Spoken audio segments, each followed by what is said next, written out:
pagi Bapak dan Ibu. Salam dari bahagia. Terima kasih untuk waktu yang diluangkan untuk kegiatan kita saat ini. Saya akan melaksanakan diseminasi budaya positif. Ini salah satu tugas aksi nyata di program pendidikan guru penggerak pada modul 1.4. Kemudian ini dirangkaikan dengan kegiatan komunitas belajar kita, dan ini nantinya di dalam kegiatan kita ini kita akan mengevaluasi sejauh mana kita sudah melaksanakan atau sejauh mana pencapaian kita dalam melaksanakan disiplin positif di sekolah kita yang sudah 1 semester ini kita terapkan sebagai tindak lanjut dari kita mempelajari modul disiplin positif di PNM. Dan pada kinerja kemarin kita memilih disiplin positif sebagai fokus penilaian kita. Nah, mungkin saya sedikit ini, selama kita belajar di PMM selalu diawali dengan salam dan bahagia dan diakhiri juga dengan salam dan bahagia. Mungkin kita sudah pernah membaca atau mendengar kenapa selalu diawali dan diakhiri dengan salam dan bahagia. Ada yang pernah dengar?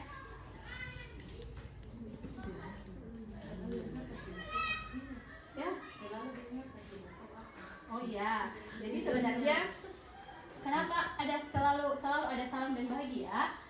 Itu karena merujuk kepada tujuan pendidikan menurut Ki Hajar Dewantara. Itu beliau mengatakan bahwa tujuan pendidikan itu adalah mengantarkan anak pada selamat dan bahagia.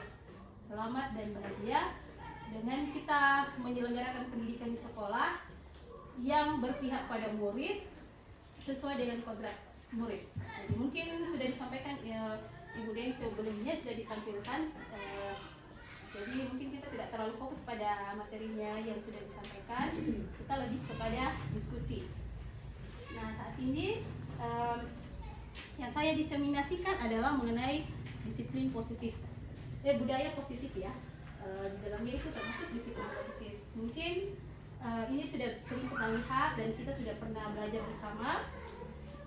Apakah yang dimaksud dengan budaya positif itu sebenarnya? Jadi budaya positif merupakan nilai, gagasan, tindakan dan karya-karya baik yang konsisten diterapkan. Di dalam sini ada beberapa poin, yaitu yang pertama, budaya positif itu adalah nilai. Yang kedua, budaya positif itu adalah gagasan. Gagasan atau ide. Budaya positif itu dilakukan. Dan budaya positif itu merupakan karya-karya baik yang konsisten diterapkan. Konsisten diterapkan itu lebih kepada kita tidak melakukannya hanya pada waktu-waktu tertentu saja, tapi seperti di sekolah kita, karena kita sudah sepakat untuk melaksanakan dimensi disiplin positif di sekolah kita, maka dalam kurun waktu yang telah kita pilih bersama, yaitu selama 1 semester ini, kita akan menerapkan budaya positif di sekolah kita. Jadi tidak hanya hari tertentu saja, misalnya hari Senin saja atau hari Selasa saja, tapi sepanjang hari dan sepanjang 1 semester ini. Kemudian di budaya positif yang termasuk misalnya ada budaya 5S, kemudian budaya gotong royong, kejujuran dan kebersihan, itu yang kita terapkan di sekolah kita. Kemudian berikut ini ada video, kita bisa simak mengenai refleksi budaya sekolah. Seperti apakah sebenarnya budaya sekolah itu?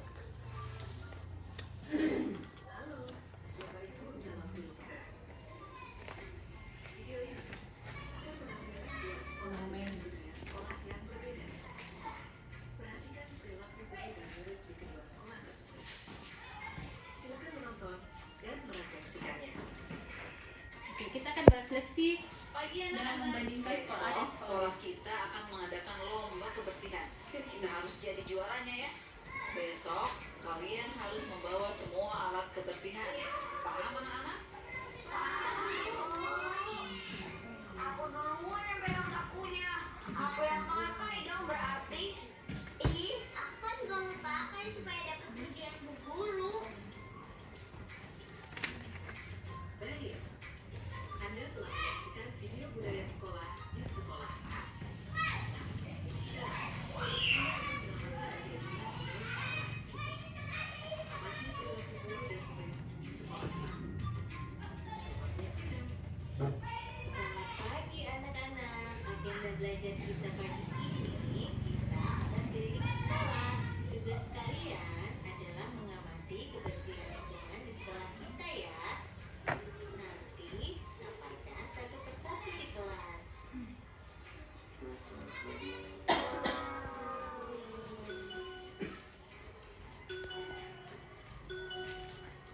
Bagaimana anak-anak?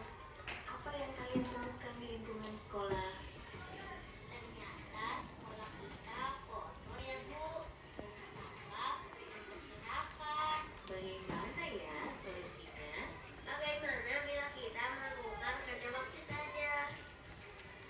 Buang sampah di jalan, buang sampah itu di tong sampah. Oh iya, makasih udah diingatin ya. Anda telah menyaksikan video budaya sekolah A dan B. Bagaimana? Apa yang Anda rasakan dan pikirkan dari kedua video tersebut? Perilaku guru dan murid seperti apa yang Anda tangkap dari kedua budaya sekolah? Mari kita refleksikan di aktivitas berikutnya.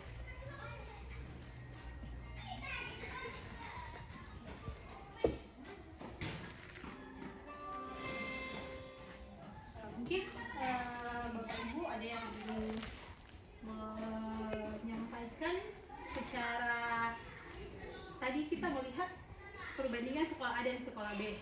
Kira-kira budaya apa yang nampak di sekolah A dan budaya apa yang nampak di sekolah B dari cuplikan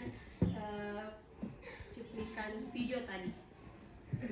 Apa yang secara secara konkret terlihat dari kedua budaya sekolah tersebut?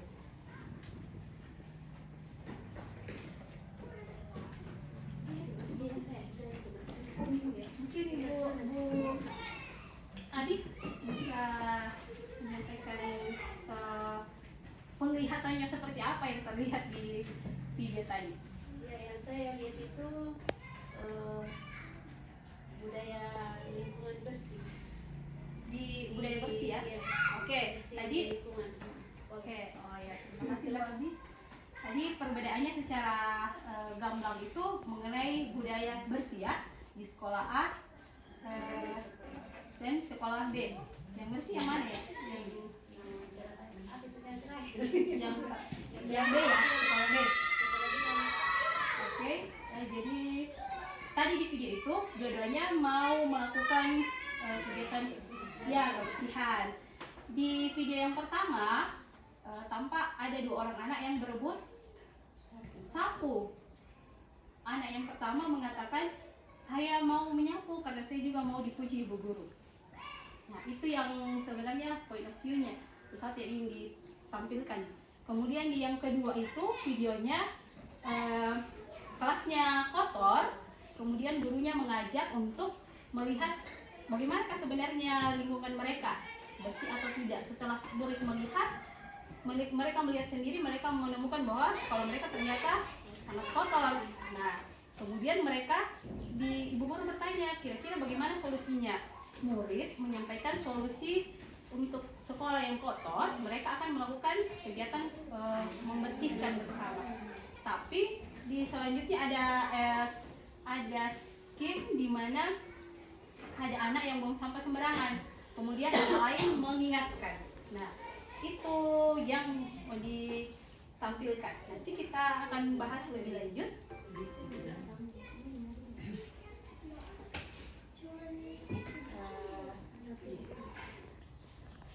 Menurut Bapak Pendidikan, yaitu Bapak KHD, langkah untuk menumbuhkan budaya positif di sekolah dengan menciptakan lingkungan positif. Jadi langkah pertama untuk menumbuhkan budaya positif adalah menciptakan dulu lingkungannya yang positif. Seperti apakah lingkungan positif itu menurut Bapak KHD? Yang di situ disampaikan bahwa guru itu diibaratkan sebagai seorang petani. Mungkin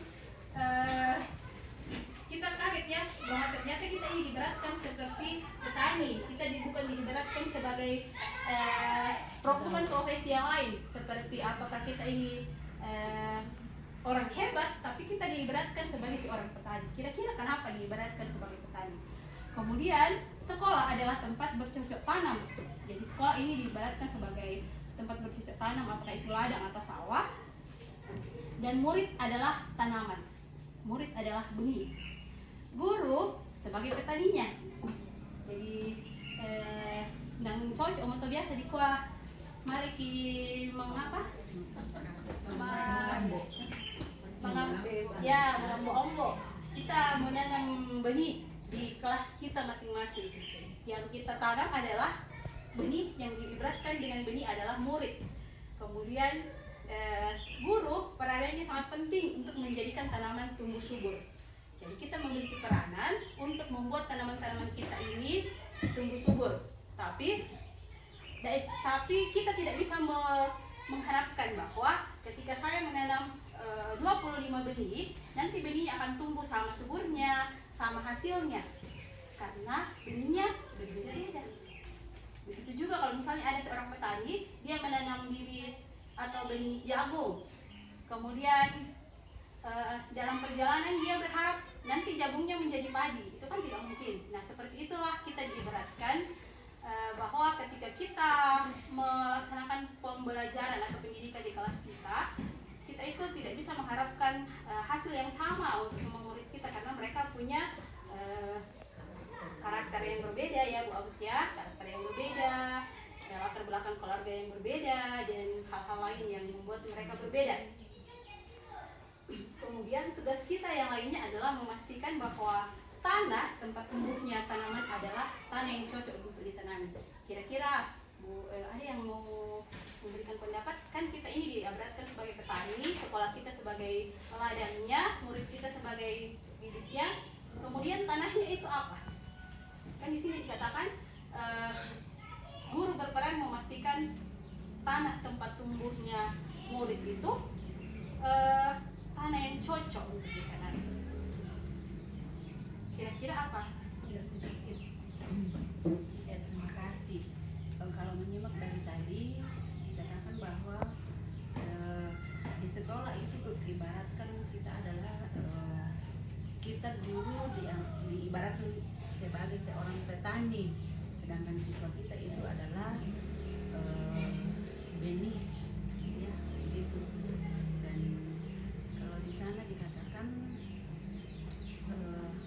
mana lagi tanahnya. Apakah tanah itu? Ya, jadi tadi kita dikatakan bahwa murid itu, peserta didik kita itu terdiri dari berbagai macam karakter dan latar belakang. Nah, kalau saya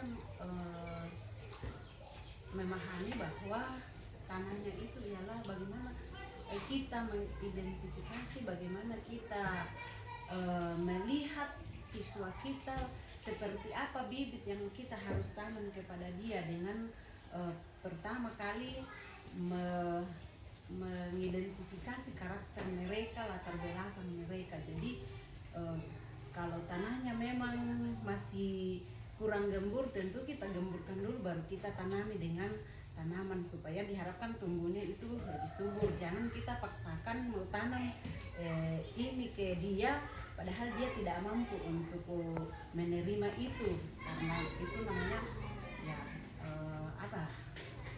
sia-sia. Jadi yang saya mengatakan di sini bahwa untuk memberikan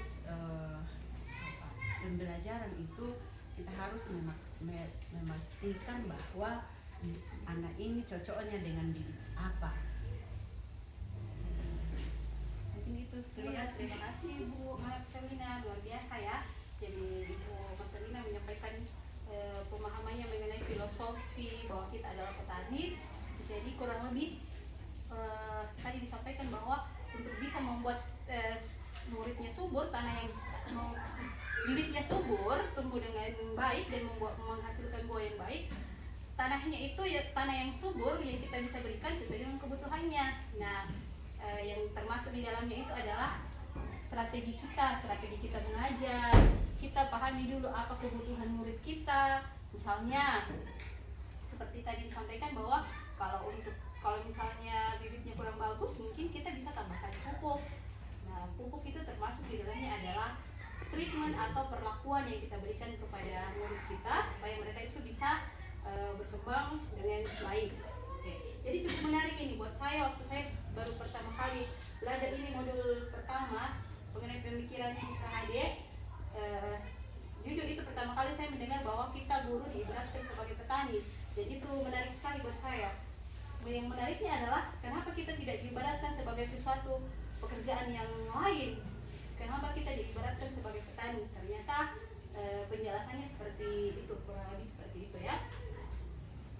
Kemudian sekolah diibaratkan sebagai tanah, tempat bercocok tanam, sehingga guru harus mengusahakan sekolah adalah tempat yang menyenangkan, lingkungan yang menyenangkan, menjaga dan melindungi murid dari hal-hal yang tidak baik. Dengan demikian karakter murid tumbuh dengan baik. Jadi itu tugas kita untuk menciptakan tanahnya itu tanah yang cocok. Sebagai contoh, murid yang tadinya malas menjadi semangat, bukan sebaliknya. Murid yang membuang sampah sembarangan menjadi murid yang membuang sampah pada tempatnya, bukan juga sebaliknya. Murid yang berkata kasar menjadi murid yang sopan dan santun. Dengan demikian, salah satu tanggung jawab guru adalah bagaimana menciptakan suatu lingkungan positif yang terdiri dari warga sekolah yang saling mendukung. Jadi harus saling mendukung warga sekolahnya supaya lingkungan yang kita harapkan, lingkungan positif yang kita harapkan itu bisa tercipta. Nah, warga sekolah yang saling mendukung itu mereka juga saling belajar. Mereka bekerja sama sehingga tercipta kebiasaan-kebiasaan baik. Dari kebiasaan baik akan tumbuh menjadi karakter-karakter baik, dan akhirnya karakter itu akan menjadi budaya. Jadi urutannya adalah mulai dari pembiasaan atau kebiasaan, kebiasaan itu akan menjadi karakter, dan karakter itu akan menjadi budaya. Jadi untuk menjadi sebuah kebudayaan itu tidak bisa kita mengharapkan dalam waktu yang singkat, dan tidak bisa kita mengharapkan bahwa misalnya di kelas saya mau murid saya di kelas saya itu budaya positif tumbuh hanya dalam waktu 1 semester mungkin, dan kemudian hanya saya yang mau melakukan kebiasaan baik. Tentu itu tidak akan berhasil dengan baik, karena seperti tadi disampaikan bahwa itu butuh dukungan dari semua warga sekolah. Kemudian ini kita diminta untuk mengamati. Nah, amati lingkungan sekolah kita sendiri saat ini. Bagaimana suasananya? Bagaimana murid-murid saling berinteraksi, bagaimana guru saling bertegur sapa, bagaimana guru menyapa murid, bagaimana guru menyelesaikan satu permasalahan atau konflik antar murid. Jadi kita sudah pernah pelajari di disiplin positif bagaimana hubungan yang sebaik, yaitu antara guru dengan guru, guru dengan murid, dan murid dengan murid. Yang di sini menarik ya, bagaimana guru menyapa murid. Jadi karena lebih ke kita ya, karena kita saat ini tidak dihadirkan murid, bagaimana guru menyapa murid? Apakah kita sudah mengawali hari kita dengan menyapa murid kita terlebih dahulu, atau mungkinkah kita hanya selalu menunggu murid-murid yang menyapa kita terlebih dahulu? Apakah kita masih merasa berat untuk kalau kita menyapa dulu anak-anak, selamat pagi anak-anak, atau semacamnya ya? Suasana atau budaya yang berkembang di sekolah kita saat ini secara tidak langsung menjadi cermin dari tujuan mulia atau nilai-nilai yang sekolah yang kita anut dan yakini selama ini. Untuk itulah menciptakan lingkungan positif agar terbentuk suatu budaya positif itu merupakan tanggung jawab kita sebagai pendidik, sebagai petani tadi ya. Nah, lingkungan yang nyaman akan memberikan kesempatan dan kebebasan untuk berproses, membuat kesalahan, belajar lagi sehingga mampu menerima dan menyerap suatu pembelajaran. Perlu diingat, selama seorang merasa tertekan dari lingkungannya, proses pembelajaran akan sulit. Jadi mungkin kita bisa merefleksi sendiri, apakah kelas saya itu sudah merupakan lingkungan yang aman bagi murid saya untuk bebas belajar, bebas berekspresi, atau apakah ketika masuk ke dalam kelas kita itu murid kita yang di luarnya sedang bahagia, kelihatan dari ekspresi mereka yang sangat bahagia, kemudian tiba-tiba masuk di dalam kelas kita, muridnya itu ekspresinya sudah berubah. Kita sudah lihat ya, saya sendiri kadang merasa sedikit tertampar. Saya melihat murid-murid saya, mereka senang-senang, lari-lari, mukanya ceria. Tiba-tiba masuk di dalam kelas, di pelajaran tertentu, mereka itu mukanya berubah, langsung murung, langsung cemberut, langsung seperti di kursinya itu ada jarum, jadi tidak bisa duduk tenang, menghindari jarum-jarum itu. Nah, ada apa dengan itu? Kenapa mereka yang ekspresinya ya bisa berubah secara drastis?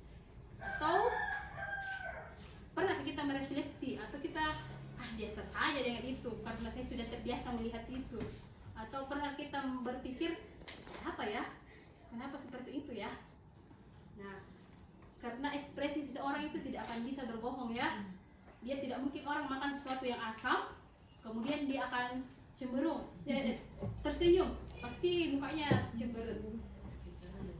Oke. Dalam rangka menciptakan lingkungan positif, salah satu strategi yang perlu kita tinjau kembali adalah penerapan disiplin di sekolah kita. Apakah telah efektif dan apakah masih perlu ditinjau kembali?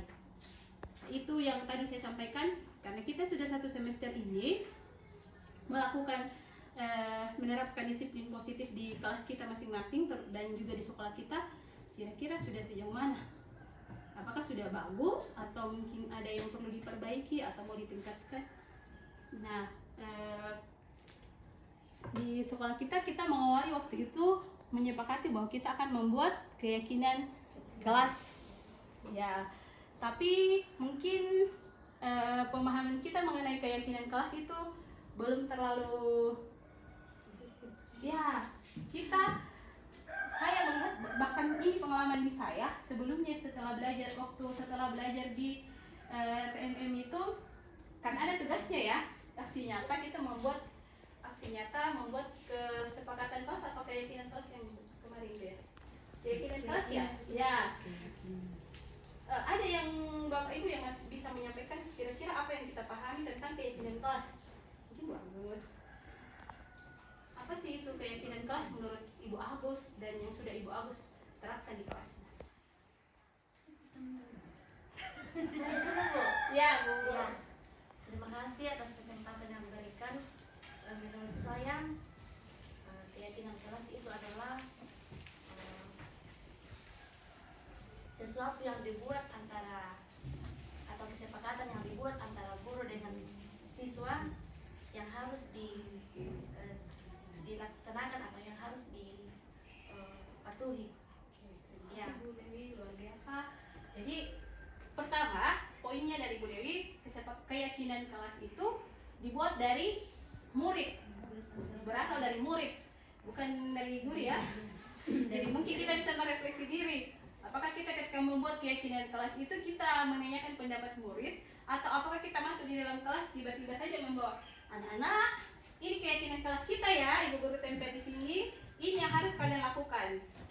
Jadi sepertinya itu kurang tepat berdasarkan yang tadi disampaikan oleh Bu Dewi, bahwa keyakinan kelas itu adalah nilai yang sudah ada pada diri kita dan kita yakini, dan itu berasal dari murid dan itu yang mereka lakukan. Nah, tapi saya mau bold sedikit, keyakinan kelas itu, apakah keyakinan kelas sama dengan kesepakatan kelas dan peraturan kelas?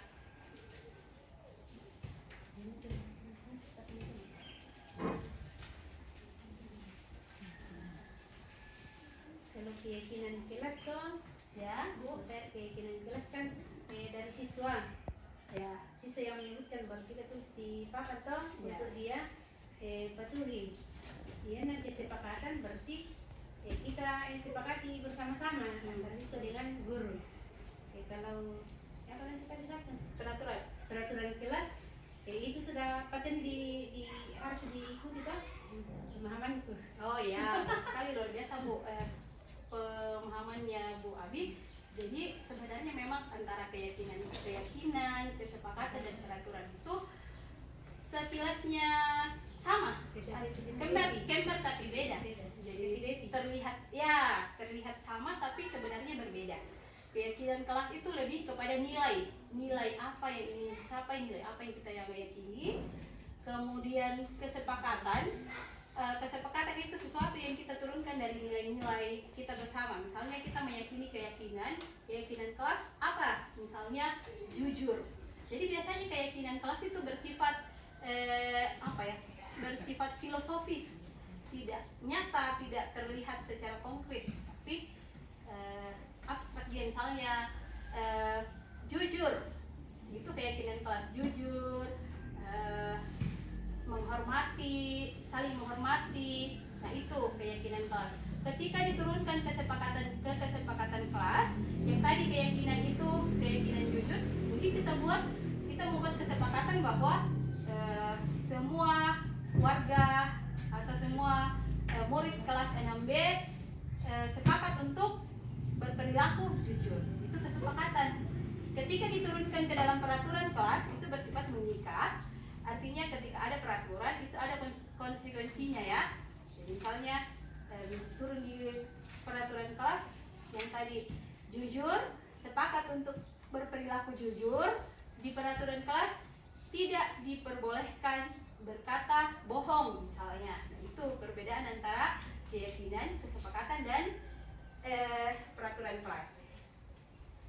Nah, dalam budaya kita makna disiplin dimaknai sebagai sesuatu yang dilakukan pada orang lain untuk mendapatkan kepatuhan. Kita cenderung menghubungkan kata disiplin dengan ketidaknyamanan. Kenapa tidak nyaman?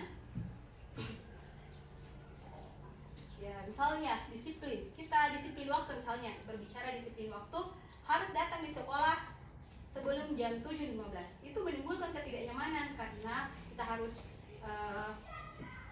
melakukan sesuatu lebih cepat agar bisa datang di sekolah pada pukul 7.15. Tapi menurut Bapak Ki Hajar Dewantara, di mana ada kemerdekaan, disitulah harus ada disiplin yang kuat.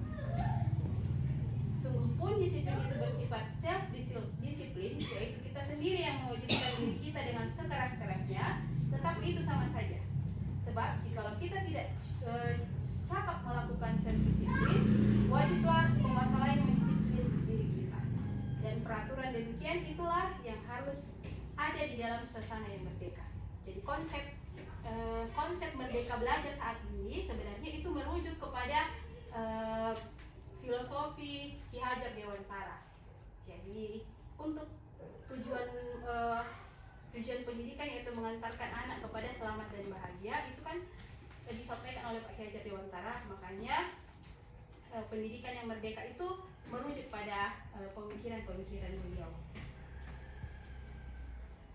Nah, menurut beliau, untuk mencapai kemerdekaan atau konteks pendidikan kita saat ini, untuk menciptakan murid yang merdeka, syaratnya adalah harus ada disiplin yang kuat. Disiplin seperti apakah yang dimaksud? Disiplin yang dimaksud adalah disiplin diri yang memiliki motivasi internal. Disiplin yang kita lakukan karena berasal dari keinginan sendiri, bukan perintah dari orang lain. Misalnya, seorang anak dia menyadari untuk datang tepat waktu karena keinginannya sendiri, karena dia sadar apa dampak yang dia akan dapatkan jika tidak mendisiplinkan diri, bukan karena dia takut nanti dihukum oleh Pak Idar misalnya, karena Pak Idar guru piket, atau dia datang lebih awal karena mau dipuji oleh guru, bukan seperti itu. Dengan kata lain, seorang yang memiliki disiplin diri berarti bisa bertanggung jawab. Sebagai pendidik, tujuan kita adalah menciptakan anak-anak yang memiliki disiplin diri, sehingga mereka bisa berperilaku mengacu pada nilai-nilai kebajikan yang universal dan memiliki motivasi di dalam dirinya, bukan motivasi dari kita. Mereka melakukan sesuatu dengan bertanggung jawab, bukan karena kita yang meminta, kita yang memaksa, atau mereka melakukannya karena ingin dipuji oleh kita. Oke, walaupun pujian itu penting, tapi bukan berarti mereka melakukan sesuatu hanya karena ingin kita puji. Nilai-nilai kebajikan adalah sifat-sifat positif manusia yang merupakan tujuan mulia yang ingin dicapai oleh setiap individu. Nilai-nilai itu merupakan poin besar dari sikap dan perilaku kita, atau nilai ini merupakan fondasi kita berperilaku. Diane Gossen tahun 1998 mengemukakan bahwa dengan mengaitkan nilai-nilai kebajikan yang diyakini oleh seseorang, maka motivasi intrinsiknya akan terbangun, sehingga mengarahkan motivasi dari dalam untuk mencapai tujuan mulia yang diinginkan. Jadi supaya muncul keinginannya sendiri dari dalam dirinya untuk melakukan sesuatu, dia itu harus mengaitkan nilai-nilai apa yang dia nilai-nilai kebajikan apa yang dia yakini. Misalnya jujur. Untuk bisa berperilaku jujur, dia dulu harus meyakini tentang nilai jujur itu. Dia harus menyadari bahwa saya harus berperilaku jujur karena jujur itu baik bagi saya. Salah satunya adalah nilai-nilai kebajikan yang dicapai oleh setiap anak Indonesia yang kita kenal dengan profil pelajar Pancasila. Jadi profil pelajar Pancasila itu adalah nilai kebajikan yang ingin dicapai oleh murid di seluruh Indonesia. Nah, profil pelajar Pancasila ini sudah kita paham bersama, terutama setelah kita menerapkan kurikulum Merdeka di sekolah kita. Ada 6 dimensinya, mulai dari beriman, bertakwa kepada Tuhan Yang Maha Esa dan berakhlak mulia, mandiri, bernalar kritis, berkebinekaan global, bergotong royong, dan kreatif. Nah, sebelum lanjut, ada yang perlu kita diskusikan mengenai hal yang tadi? Ya, silakan Bu Agus. Ya, terima kasih atas kesempatan yang diberikan kepada kami. Sehubungan dengan tercapainya tujuan positif di dalam proses belajar mengajar, itu kita kaitkan dengan lingkungan, keadaan lingkungan, karakter siswa. Nah, yang nyata sekali di kelas kami, kalau karakter siswa boleh kita atasi, tapi yang tidak bisa kami atasi di sana adalah lingkungannya tidak mendukung, Bu. Bau sekali dari atas, betul. Waktu hari apa itu saya bilang, saya mau suruh anak-anak duduk di luar dulu baru saya datang di kantor, tapi saya pikir nanti kita ditegur. Nah, saya mau kasih tinggal anak-anak, saya berdosa juga. Jadi saya bilang, bagaimana caranya ini supaya bisa ini? Bau sekali, tapi kutahan. Baru saat itu juga saya tidak bawa masker. Jadi bagaimana caranya nanti kita usul ke kepala sekolah, mungkin yang di sebelah sininya ditutup juga, karena yang di sebelah sana ini sudah ditutup. Tapi lewat dari ventilasi dari sini yang dari lorong, bau sekali, Bu. Jadi kadang bau, kadang tidak. Mungkin kalau hujan, mungkin kalau hujan, iya, mungkin kalau hujan habis hujan atau sebentar hujan bau sekali. Jadi itu yang menghalangi kami untuk tidak nyaman dalam melaksanakan tanggung jawab kita sebagai guru dan sebagai siswa. Kayaknya kurang nyaman. Biasa anak-anak bilang, ibu bau lagi. Saya bilang, mau dia apa? Nah, bukan lokasi kita ini yang mendatangkan rasa bau tidak enak, tidak nyaman, membuat kita tidak nyaman. Terima kasih. Oke, terima kasih Bu Agus. Biasa dan benar ya bahwa kan tadi disampaikan bahwa kita itu perannya menciptakan lingkungan yang nyaman. Salah satu lingkungan yang salah satu indikasinya adalah keberadaan kita di dalam kelas itu menyenangkan, tidak bau salah satunya ya. Jadi menurut saya juga masalah yang dihadapi Bu Agus ini dan mungkin kelas-kelas yang lain ya di sebelah sana, ya itu salah satu masalah yang cukup mengganggu ya, cukup mengganggu dalam menciptakan kelas yang nyaman. Dan mungkin saran saya adalah kita perlu koordinasi dengan kepala sekolah, karena beliau bisa memberikan masukan bagaimana solusi yang tepat, karena masalah ini bukan berasal dari diri kita, berasal dari eksternal, tetangga kita. Jadi perlu ada komunikasi mungkin dengan pihak tetangga ya. Iya. Karena benar sekali Bu, bahwa bagaimana mau menciptakan lingkungan yang nyaman kalau kelasnya bau. Yang ditutup di sebelah sana karena kami usulkan dulu, tapi sekarang masih tetap. Apalagi kalau hujan, gerimis atau habis hujan deras. Jadi memang benar masalah yang besar ya Bu ya. Nanti kita komunikasikan dengan Bapak Kepala Sekolah. Terima kasih sudah menyampaikan. Ya. Oke, sekarang mungkin lanjut ke materi selanjutnya, yaitu teori motivasi, hukuman dan penghargaan dan institusi. Ini kita sudah pernah pelajari di PMM. Kita mungkin hanya membahas sedikit karena di modul ini yang kami pelajari bersama Bu Dewi ada teori motivasi, hukuman dan restitusi, keyakinan dan kesepakatan kelas,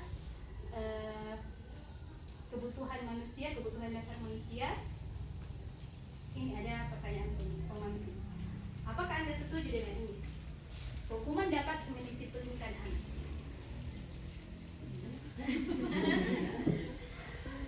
Apakah kalau Ibu Agus menghukum muridnya itu akan membuat anak menjadi disiplin?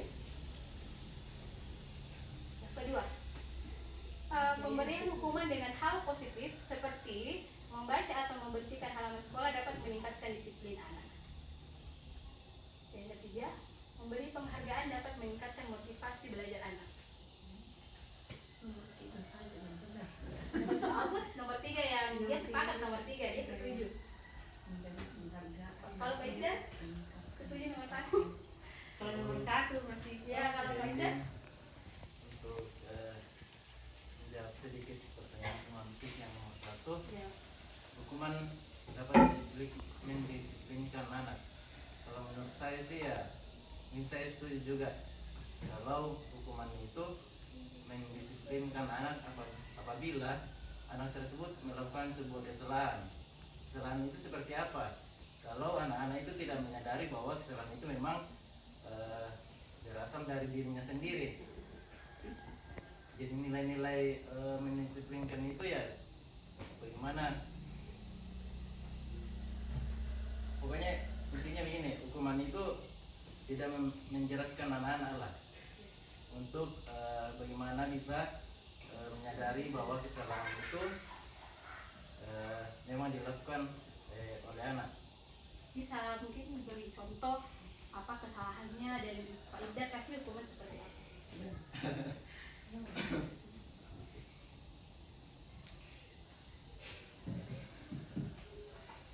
Mungkin Pak Ida punya pengalaman. Hukuman dapat mendisiplinkan anak. Contohnya kalau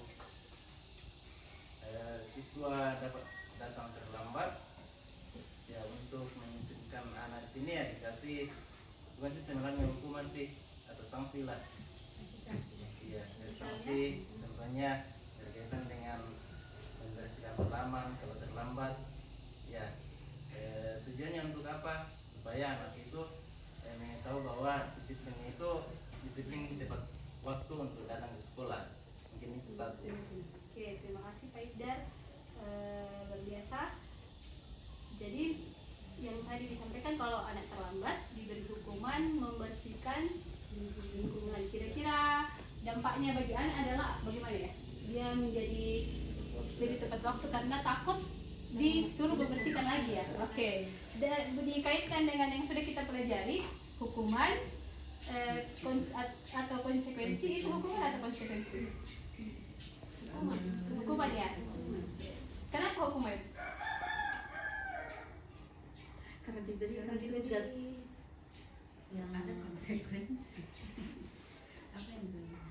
Apa sih bedanya hukuman dengan konsekuensi? Karena konsekuensi kesepakatan. Persamaannya adalah hukuman dan konsekuensi itu akan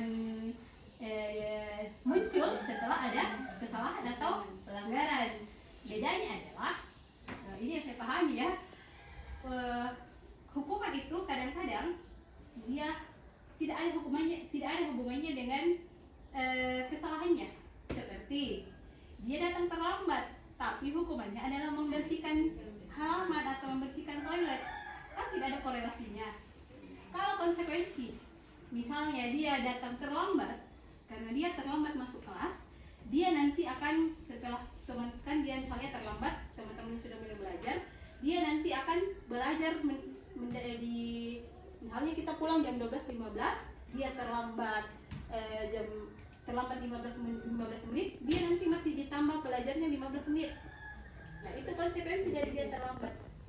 Kira-kira menurut Bapak dan Ibu, yang mana yang akan menimbulkan tidak membuat siswa trauma? Hukuman atau konsekuensi? Konsekuensi. Nah, jadi itu bedanya hukuman dan konsekuensi. Misalnya ada murid kita yang berkelahi. Biasanya dikasih hukuman apa? Disuruh membersihkan toilet. Kira-kira itu hukuman atau konsekuensi? Hukuman ya, karena tidak ada hubungannya dengan kesalahan yang dia buat. Nah, merdeka menurut Ki Hajar Dewantara adalah tidak terlepas dari perintah. Tidak hanya terlepas dari perintah, tetapi juga bisa memerintah diri sendiri. Jadi merdeka itu bukan cuma tidak ada lagi orang yang memerintah kita, tapi kita itu sudah bisa yang menjadi pemerintah untuk diri kita sendiri. Nah, ini ada teori motivasi, kita sudah pelajari, tapi boleh dilihat sedikit.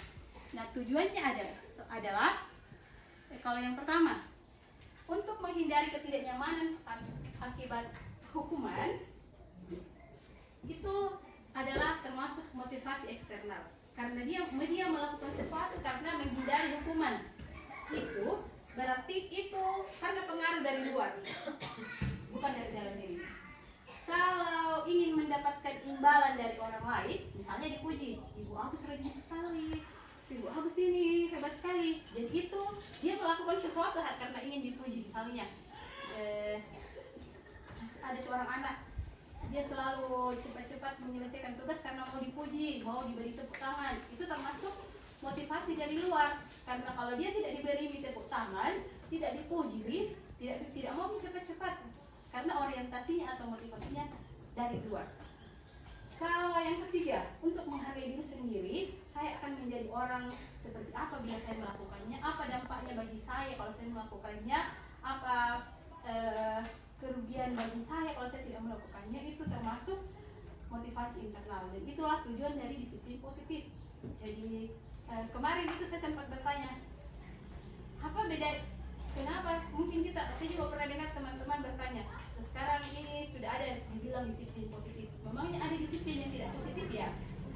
Ya, jadi kalau kita maksudnya di disiplin positif itu adalah dia nantinya akan menciptakan sesuatu yang positif bagi murid, yaitu munculnya motivasi internal. Jadi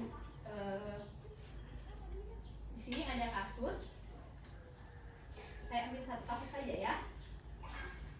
Kita nanti untuk melihat apa perbedaan hukuman dan konsekuensi. Nomor 1, IFA kurang menguasai pelajaran matematika, sehingga pada saat pelajaran tersebut berlangsung dia lebih banyak diam atau menggambar di bukunya. Jadi banyak sebenarnya IFA di kelas kita ya. Di kelas saya juga banyak tidak suka matematika. Pada saat guru matematikanya yaitu Pak Seno menanyakan pertanyaan, IFA menjadi gugup dan tidak sengaja menjatuhkan tasnya dari kursi, serta tiba-tiba menjadi gagap. Dia ada begitu ya, tiba-tiba tidak bisa bicara karena ditanya. Dan seluruh kelas pun tertawa melihat perilaku IFA yang bicara tergagap dan terkejut tersebut. Pak Seno pada saat itu membiarkan teman-teman IFA menertawakan IFA yang tergagap dan malu luar biasa, dan malahan minta IFA untuk maju ke depan dan berdiri di depan kelas sambil menunjuk hidungnya karena tidak bisa menjawab pertanyaan Pak Seno. Kelas makin gaduh dan anak-anak pun tertawa melihat IFA di depan kelas memegang ujung hidungnya. Pertanyaannya, apakah Anda setuju dengan tindakan Pak Seno terhadap IFA?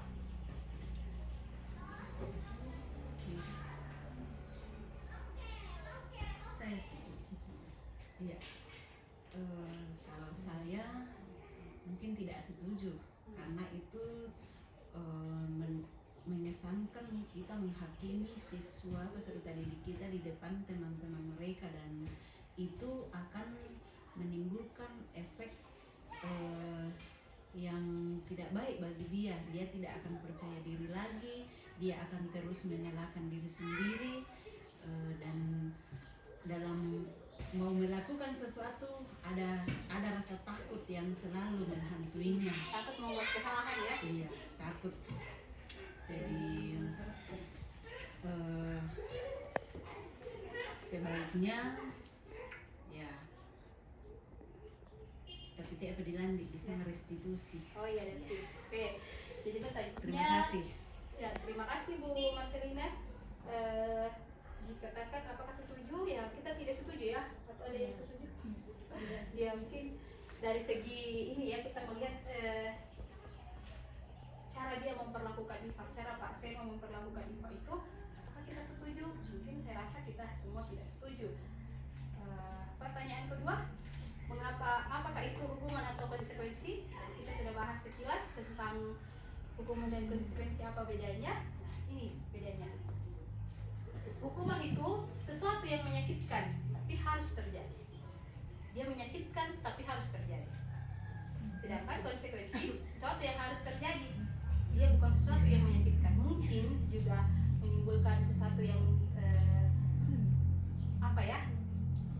kurang nyaman, tapi ya bukan sesuatu yang menyakitkan. Kemudian membuat anak sakit secara fisik maupun hati untuk jangka waktu yang lama. Kemudian sedangkan konsekuensi membuat anak merasa tidak nyaman dalam jangka waktu pendek.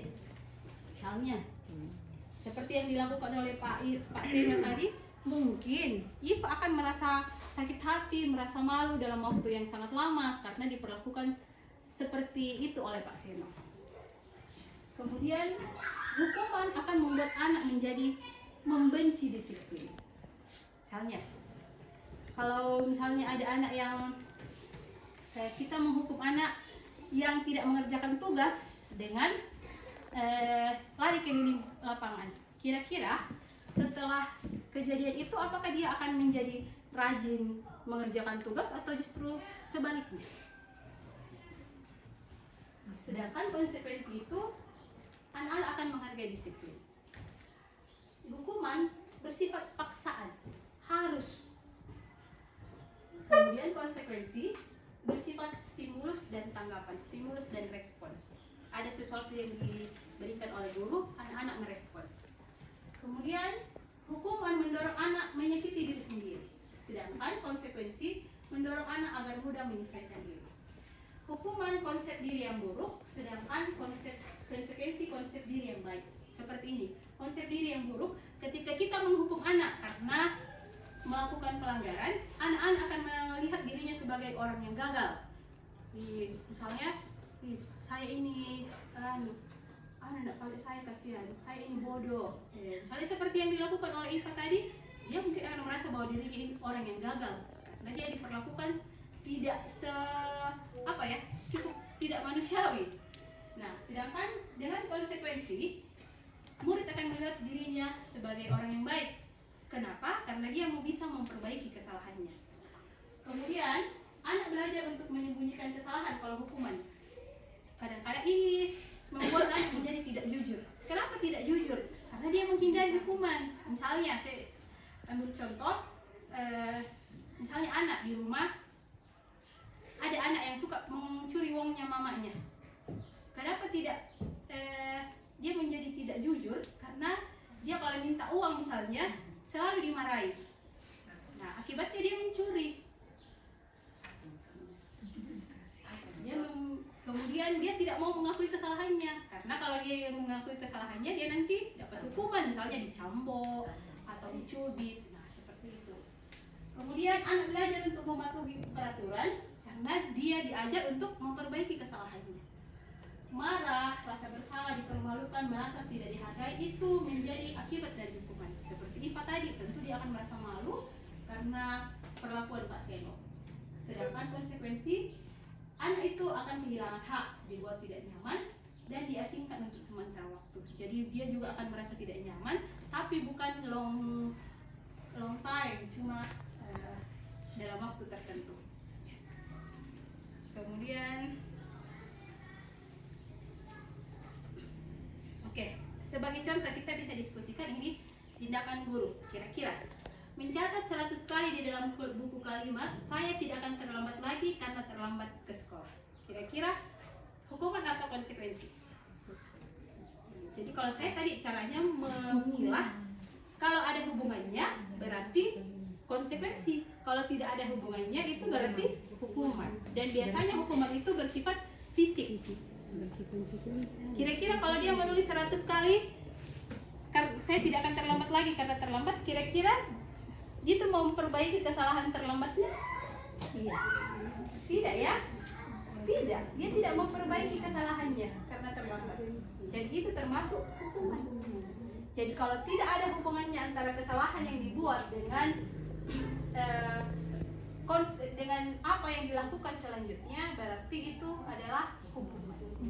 Kalau ada hubungannya atau dia memperbaiki kesalahan itu, misalnya saya menarik bajunya Bu Agus dan kancingnya lepas, saya memperbaikinya, berarti itu adalah konsekuensi karena memperbaiki kesalahan. Kemudian lari mengelilingi lapangan basket 2 kali karena terlambat hadir di sekolah. Hukuman atau konsekuensi? Hukuman. Murid diminta untuk push up 15 kali karena tidak menggunakan masker ke sekolah. Hukuman. Menggantikan kertas tugas teman yang telah dicoret-coret. Ya, konsekuensi. Membersihkan tumpahan air di meja tulis karena tersenggol saat belajar. Konsekuensi. Murid disuruh untuk mengenakan sepatu seharian di sekolah karena tidak menggunakan sepatu hitam. Mengenakan sepatu. Mungkin tidak mengenai, di sini ada yang hilang satu kata. Tidak mengenakan sepatu seharian. Kira-kira itu hukuman atau hukuman ya, karena tidak memperbaiki kesalahan, dia tidak pakai sepatu hitam. Lari mengelilingi lapangan basket 2 kali karena terlambat 10 menit untuk pelajaran PJOK. Ada hubungannya? Ya, jadi itu adalah konsekuensi. Nah, ini kunci jawabannya.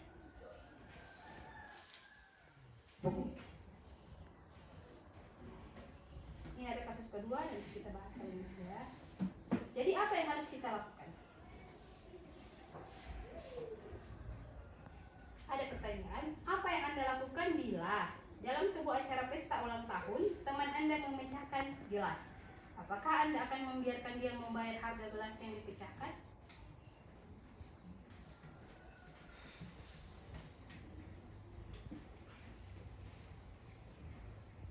Nah, kita merujuk kepada hukuman dan konsekuensi tadi ya. Jadi misalnya di pesta ulang tahun teman Anda memecahkan gelas, jadi sebaiknya bagaimana? Dia harus mengganti, ya benar, karena itu adalah konsekuensi. Bukan disuruh cuci piring, ya. Kalau disuruh cuci piring karena memecahkan gelas itu adalah hukuman. Anda sudah janji bertemu dengan teman Anda, namun ternyata dia juga memiliki janji penting bertemu orang lain di tempat lain, dan Anda terpaksa naik taksi untuk menemui teman Anda di tempat itu. Apakah Anda akan meminta teman Anda membayar biaya taksi menuju ke tempat tersebut?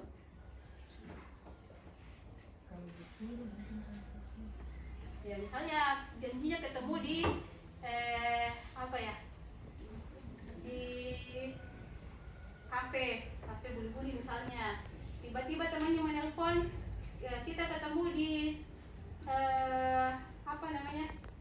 di saluran Rantai Pao. Jadi Anda harus naik taksi ya, naik taksi dari sini atau naik Grab dari sini atau naik ojek dari buli-buli ke Rantai Pao. Apakah kalian Bapak Ibu akan meminta ganti biayanya? Sebaiknya sebagai konsekuensi dari teman Anda itu, dia akan membayar mengganti rugi karena kita sudah berjanji. Seperti itu. Hal yang menarik dari sini adalah bahwa kadang-kadang anak kita itu tidak belajar mengenai konsekuensi karena kita yang mengizinkan itu terjadi. Jadi sesuatu yang seharusnya dilakukan itu seperti ini ya. Mungkin kita berkata, jangan nih. Tapi sebaiknya adalah kita meminta untuk mengingatkan orang lain tentang konsekuensi dari setiap perbuatan yang kita lakukan. Oke. Kemudian saya mau lanjut sedikit di restitusi. Jadi ini restitusi di materi kita kemarin.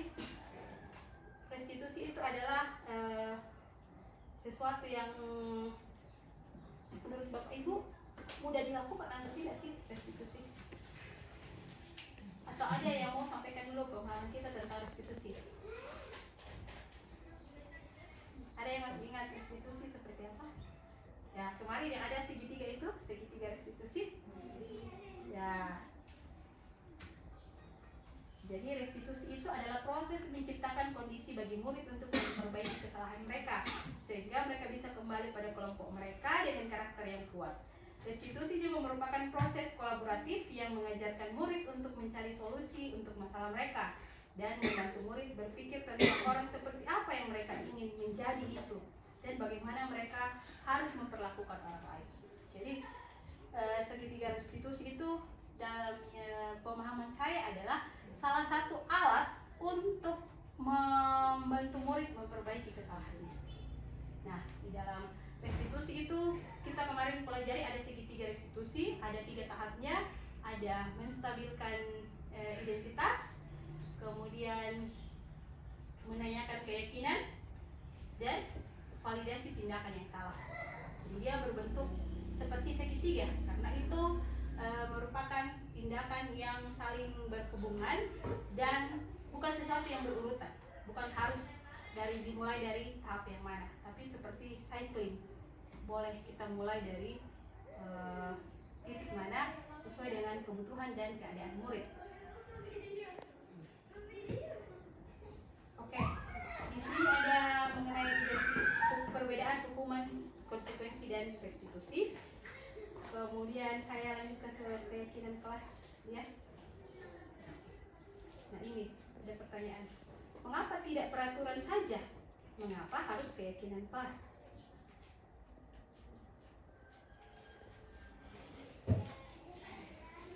Ada yang mau? Tapi sebenarnya saya melihat di beberapa kelas, termasuk di kelas saya tidak mencantumkan keyakinan kelas. Yang ada adalah kesepakatan kelas. Yang jelas bahwa kita paham keyakinan itu bersifatnya lebih umum, lebih kepada nilai-nilai. Kalau kesepakatan itu tentang apa yang mau dilakukan untuk mencapai nilai itu, dan ada juga peraturan kelas.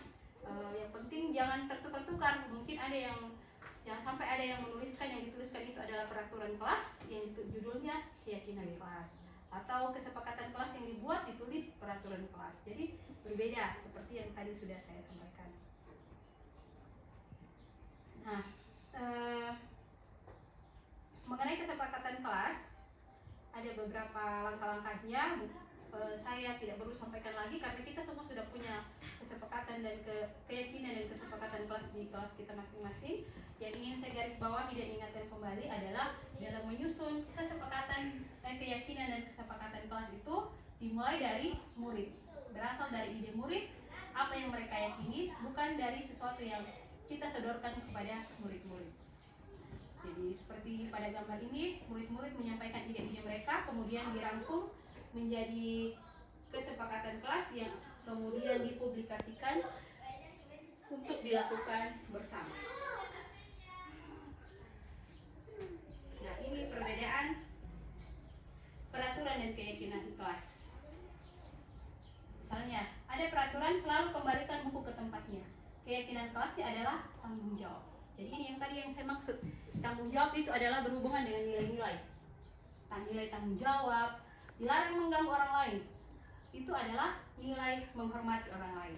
Hadir di sekolah 15 menit sebelum pembelajaran dimulai, itu nilai menghormati orang lain dan berkomitmen.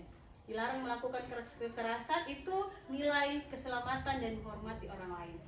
Bergantian, dilarang menggunakan narkoba, nilai keyakinan kelasnya adalah kesehatan. Bergantian atau menunggu giliran, itu nilai keyakinannya adalah menghormati orang lain dan bersabar. Gunakan masker, keyakinannya adalah kesehatan dan keselamatan. Dan jangan berlari di kelas atau koridor, itu nilai keselamatan dan keamanan. Oke. Nah, ada juga materi yang ini ya, kebutuhan dasar manusia dan dunia berkualitas. Jadi saya cuma mau menampilkan sedikit karena sebenarnya seperti yang saya sampaikan tadi di awal, kita sudah pelajari bersama. Saya cuma ingin menguatkan kembali mengenai kebutuhan dasar manusia. Ada 5 kebutuhan dasar manusia. Yang pertama, bertahan hidup. Bertahan hidup. Kemudian kasih sayang dan rasa diterima, penguasaan, kebebasan, dan kesenangan. Ini kebutuhan dasar manusia termasuk murid-murid kita. Jadi semua hal yang dilakukan oleh murid kita di dalam kelas itu berhubungan dengan kebutuhan dasarnya. Nah, semua orang senantiasa berusaha untuk memenuhi kebutuhannya dengan berbagai cara. Bila mereka tidak bisa mendapatkan kebutuhannya dengan cara yang positif, mereka bisa melanggar peraturan atau melakukan hal-hal yang tidak sesuai dengan nilai-nilai kebajikan. Seorang murid yang tidak begitu berhasil secara akademik, mungkin kebutuhannya akan penguasaan tidak terpenuhi di sekolah. Oleh karena itu, mungkin dia akan mencoba untuk memenuhi kebutuhannya akan penguasaan dengan cara mengatur orang lain di lapangan bermain atau bahkan menyakiti mereka secara fisik. Sebagai guru, kita dapat melibatkan dalam kegiatan yang memberi peluang murid tersebut mencapai pencapaian berarti. Maksud saya seperti ini. Jadi semua hal atau tindakan atau perbuatan murid di dalam kelas itu dia berhubungan dengan kebutuhan dasarnya. Kalau kebutuhan dasar itu tidak terpenuhi, dia akan cenderung untuk melakukan pelanggaran karena namanya kebutuhan dasar wajib terpenuhi. Misalnya kebebasan, ya. Dan ini yang menjadi hal yang penting di dalam Merdeka Belajar sekarang. Misalnya ada murid kita, dia itu senang pada sesuatu yang berupa audio dan video, audio visual ya. Jadi dia suka melakukan sesuatu yang dia lihat dan dia dengar. Dan ada orang lain, ada murid lain yang dia tidak suka melihat, dia suka mendengar. Nah, ketika kita memaksakan murid kita yang kebutuhannya itu adalah melihat dan mendengar, untuk hanya mendengar saja, tentu itu akan mengganggu dia. Dan dia akan berusaha untuk mencari atau memenuhi kebutuhan itu. Akibatnya dia akan melakukan pelanggaran. Jadi bagaimana upaya kita untuk memenuhi itu agar tidak terjadi pelanggaran? Nah, hal yang penting bahwa kadang-kadang pelanggaran itu terjadi bukan karena diakibatkan oleh murid itu sendiri, tapi mungkin kita yang kurang mampu untuk memenuhi kebutuhan dasar murid kita. Halnya ada tadi yang kasih sayang. Jadi mungkin ada murid kita yang ingin diperhatikan, kita berikan perhatian. Ada murid kita yang suka jalan-jalan di dalam kelas, bukan karena dia nakal seperti kita sering ucapkan ke anak kita, nakal itu murid itu, bukan karena dia nakal, tapi dia butuh untuk diberi kasih sayang, dia butuh untuk diperhatikan.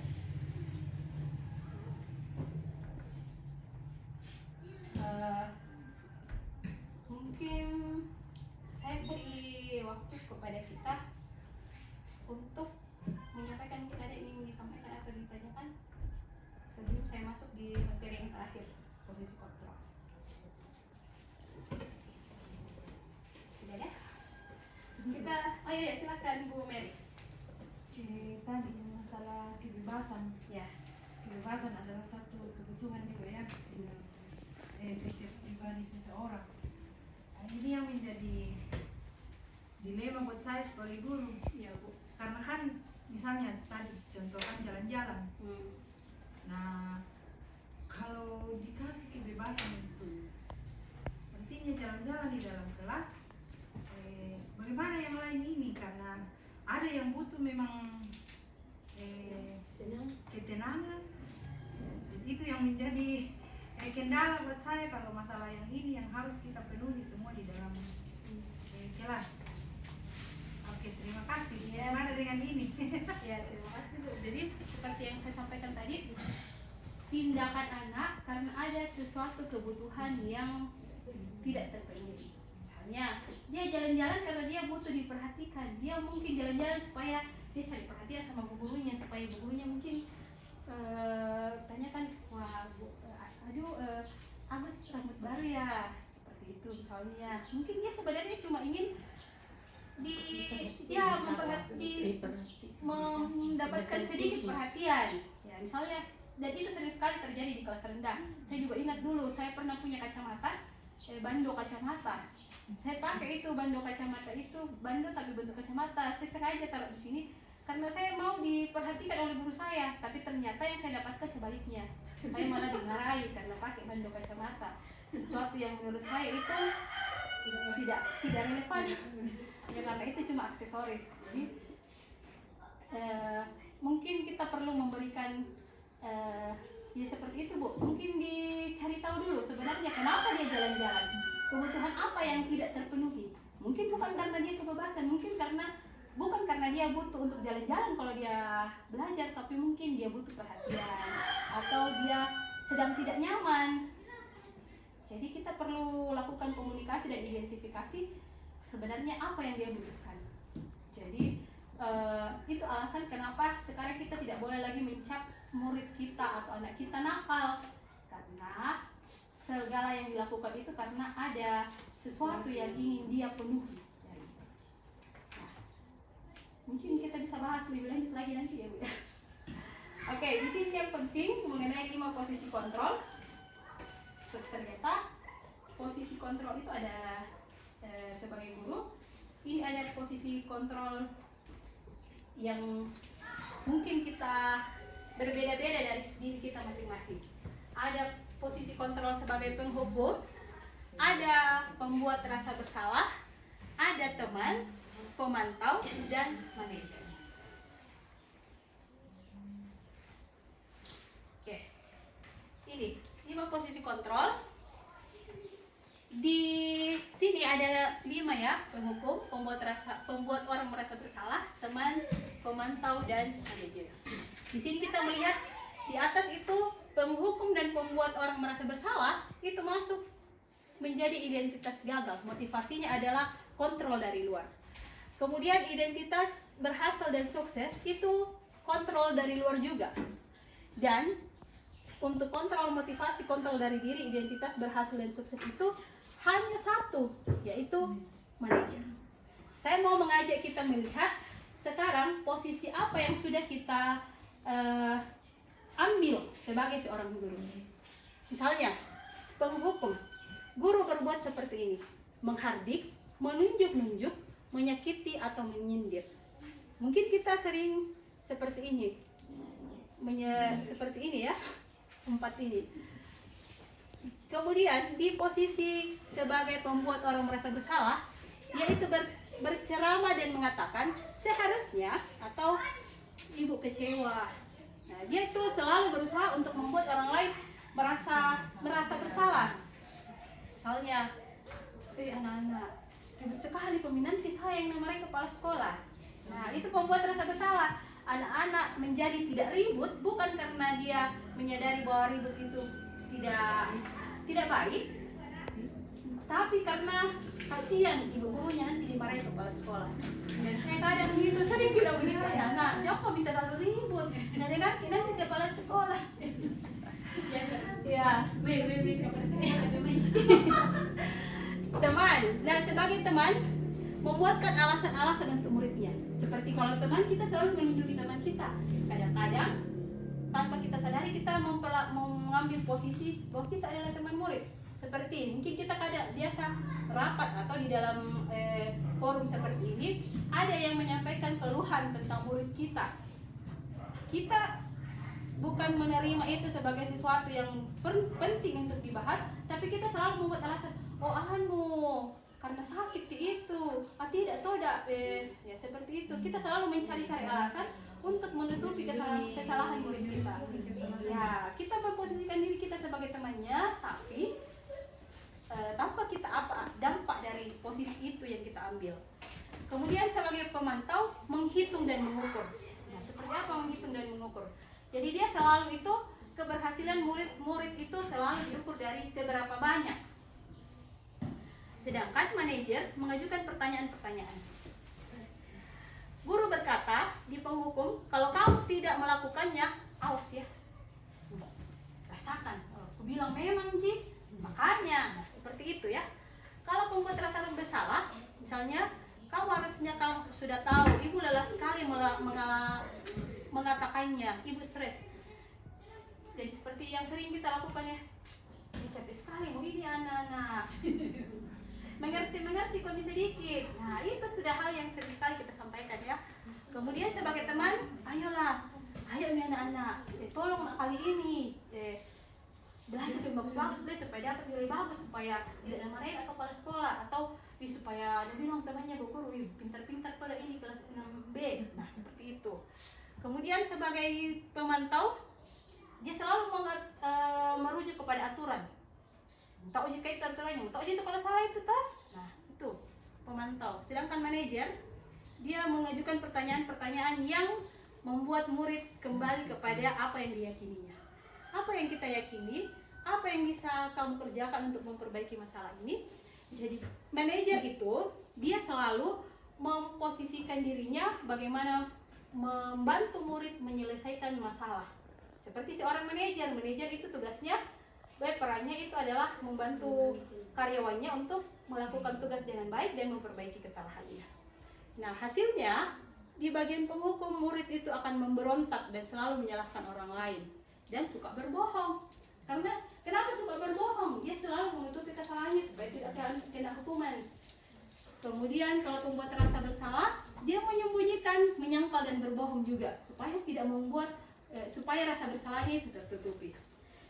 Kalau di posisi teman, dia akan ketergantungan. Murid-murid kita akan ketergantungan. Di posisi pemantau, murid akan menyisihkan diri bila diawasi atau dipantau. Sedangkan di posisi manajer hasilnya adalah menguatkan pribadi.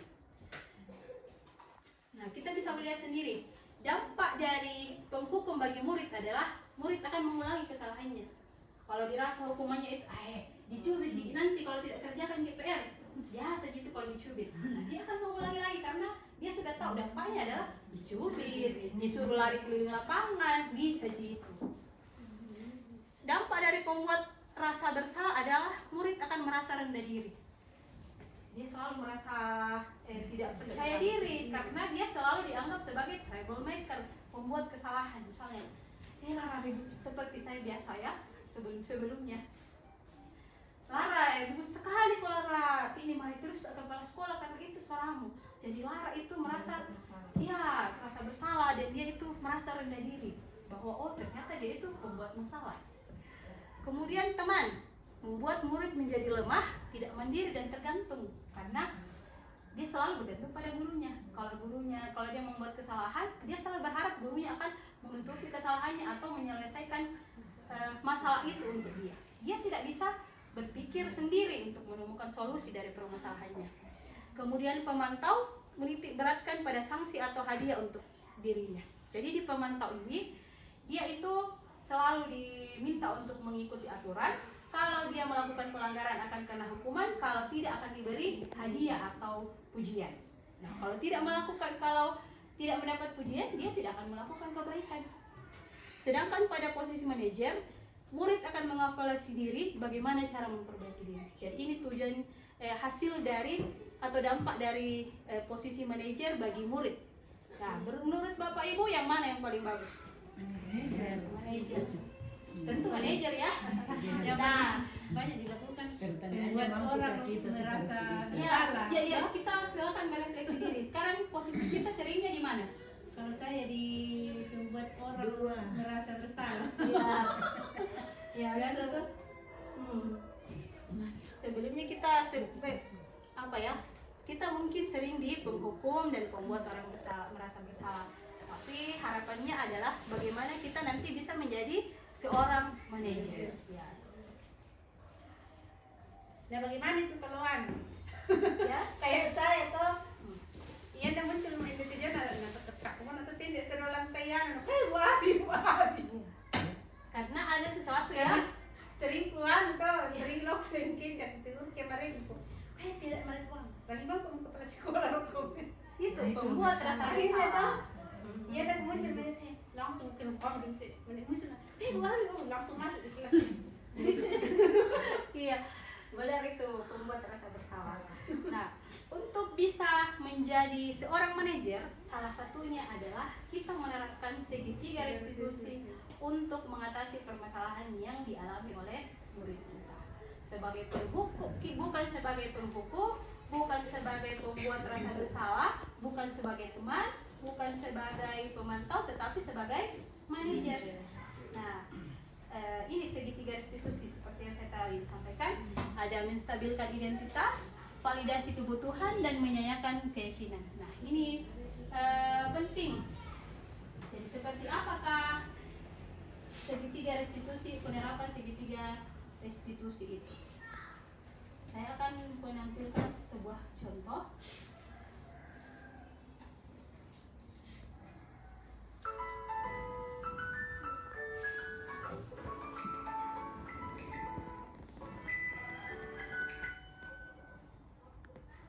Nah, ini ada sebuah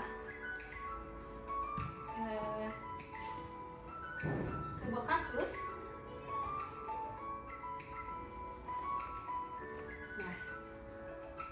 Nah, di sini kasusnya saat mengikuti ujian sekolah, Theo kedapatan menyontek pekerjaan Yola. Saat dirinya ditanya oleh pengawas ruangan, Theo menyangkal.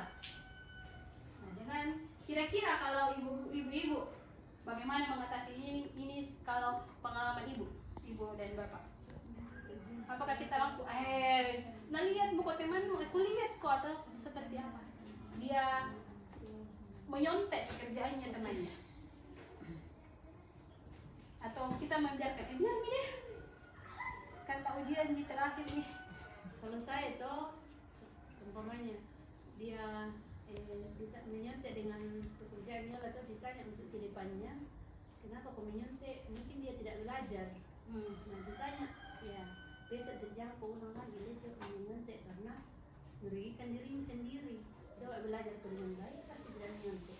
Oke, bagus sekali, luar biasa Bu ya. Karena ibu sudah sering melakukan itu ya. Jadi konselor. Oke, ini ada sebuah contoh penyelesaian masalah ini dengan segitiga restitusi. Jadi langkah pertamanya validasi tindakan yang salah. Oke, terus lainnya. Jadi ini saya bisa jelaskan di situ. Kita tidak langsung menuduh, Theo kenapa kamu menyontek? Tapi kita menanyakan, benarkah itu? Benarkah kamu menyontek? Kemudian kita menanyakan alasannya. Tapi sebelum menanyakan alasan itu, jadi kita menanyakan alasannya kenapa dia menyontek. Dan kita juga menyatakan bahwa kesalahan itu adalah hal yang biasa, hal yang wajar. Jadi membuat kesalahan itu bukan sesuatu yang sangat memalukan. Kira-kira ada yang bisa memberikan pemahamannya kenapa menyampaikan atau menstabilkan identitas? Menstabilkan identitas itu adalah menyatakan bahwa kita memahami posisinya. Itu intinya kalau menstabilkan identitas. Jadi kita sampaikan, misalnya di kasus ini Theo, saya menstabilkan identitasnya dengan menyatakan, Theo, semua orang pernah melakukan kesalahan. Bahkan ibu guru pun waktu sekolah dulu pernah menyontek. Nah, tujuan dari disampaikan ini adalah supaya dia tidak merasa bahwa dia adalah orang yang gagal karena sudah melakukan kesalahan. Harapannya adalah membuat anak itu tidak takut membuat kesalahan. Jadi beda ya, apa yang bisa ini sedikit. Maksudnya kadang orang guru itu kita maunya murid tidak melakukan kesalahan. Tapi tadi di sebelumnya ya ada dibahas bahwa kesalahan itu penting. Menurut Ki Hajar Dewantara, kesalahan itu hal yang wajar karena dari kesalahan murid belajar. Jadi kalau misalnya seperti ketika di dalam segitiga restitusi itu, ketika kita menyelesaikan permasalahan murid, menjadi penting untuk menyampaikan kepada murid bahwa melakukan kesalahan itu adalah hal yang wajar. Kita bisa, karena kita tahu kesalahan kita bisa memperbaikinya. Nah, setelah menstabilkannya itu, kita menyayangkan keyakinannya. apa yang sudah dilanggar, keyakinan apa yang dilanggar dengan dia melakukan kesalahan itu. Kemudian setelah melakukan dia bisa menanyakan, mengidentifikasi keyakinan yang dia langgar, dia nanti mungkin, oh iya, saya ini tidak jujur, jadi saya harus berbuat apa untuk mengembalikan keyakinan saya yang jujur itu. Nah, di akhirnya ini Theo menemukan, dia menyampaikan solusinya untuk memperbaiki kesalahan, yaitu dia akan, kan permasalahannya sebenarnya setelah dia sampaikan waktu ibu guru tanya, mengapa kamu melakukan seperti itu? Dia menyampaikan bahwa dia itu malam sebelumnya tidak belajar karena dia main game sepanjang waktu. Akhirnya dia tidak belajar dan dia terlambat bangun. Akibatnya tidak ada persiapan sama sekali. Nah, dari situ dia menemukan bahwa solusinya adalah dia harus mengatur waktu dengan baik dan bertanggung jawab, dan dia mau melakukan itu. Jadi intinya di dalam segitiga restitusi itu ada 3. Yang pertama itu menstabilkan identitas. Menstabilkan identitas itu kita tahu apa perasaannya, kita tahu mengapa dia melakukan itu. Kemudian validasi tindakan yang salah. Tindakan apa yang salah? Tindakan yang salah itu melanggar keyakinan apa? Dan yang ketiga itu keyakinan menanyakan keyakinannya. Nah, setelah itu dari menanyakan keyakinan dia akan berusaha untuk menemukan solusi untuk memperbaikinya. Jadi mungkin sebagai bahan refleksi untuk kita selama ini, kalau kita mencoba menyelesaikan permasalahan murid, kita langsung kita tidak menanyakan apa penyebabnya, apa masalah sebenarnya yang dia hadapi, dan kita tidak memberikan dia kesempatan untuk menemukan solusinya. Kita yang memberikan solusinya. Kamu Theo, ya misalnya ini, Theo kamu menyontek, jadi kamu harus seperti ini. Padahal harapannya di dalam segitiga restitusi adalah murid yang menemukan sendiri solusinya dan melakukannya. Kenapa harus dari murid? Supaya itu menimbulkan rasa tanggung jawab dari murid. Jadi dia melakukannya karena dia sadar sendiri, itu penting. Berbeda ketika kita yang memintanya, itu tidak akan semaksimal jika dibandingkan dengan dia melakukannya karena kesadaran sendiri. Adakah yang perlu dibahas selanjutnya? Ada yang perlu kita bahas atau dipertanyakan?